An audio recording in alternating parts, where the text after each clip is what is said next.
Hello, people. I wanted to share a little story with you. Last night on the news, I had some very sad news that the Arsenal England footballer and Liverpool, Ray Kennedy, passed away after a long battle that he had since the late 80s with Parkinson's.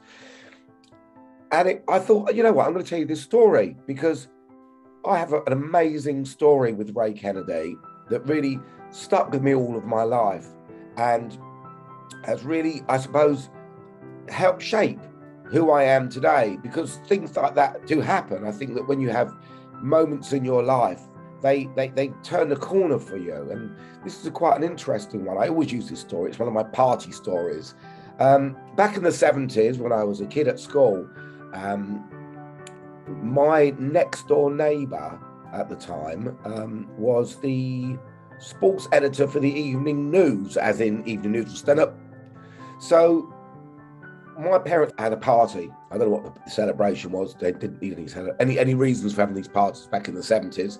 And the next door neighbour invited Ray Kennedy and George Graham and Charlie George to my parents' party. And that was like, this little sort of 3-bedroom, semi-detached house in White House Way in Southgate. And you've got these sort of Arsenal footballers there. So the next day, I decided to go take a walk with my friend in the park. As we're walking along there, who do we see? But yeah, Ray Kennedy, definitely.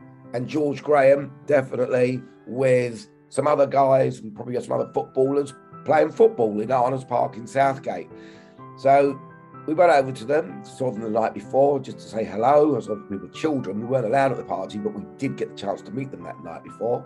And they said, "Oh, boys, why don't you go in goal?" So here I am, in goal, me, with some Arsenal players at the time.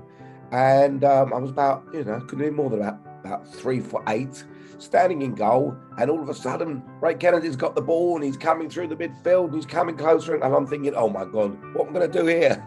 And he shoots a professional footballer's shot. Literally, all I could do was cover my face. And as I cover my face, I save the goal.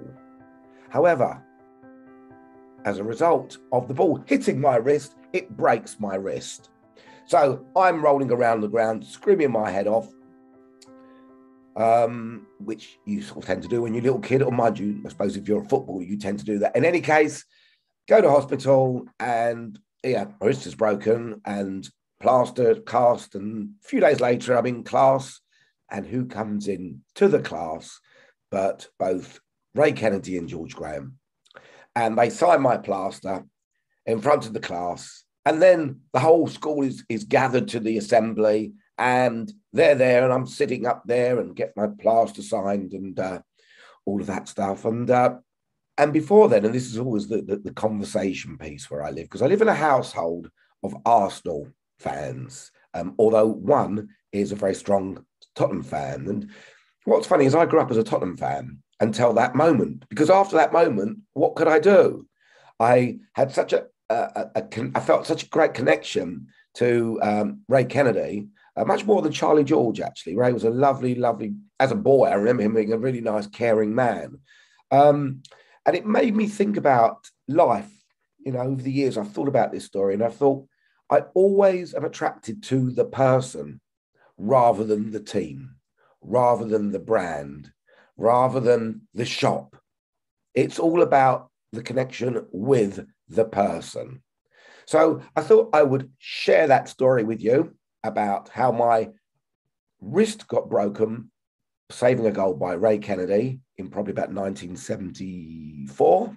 And also how meeting somebody that leaves a really good impression on you can change your mind, as long as you are open-minded. So this is a tribute to Ray Kennedy. And thank you very much for hearing my story. Have a great day.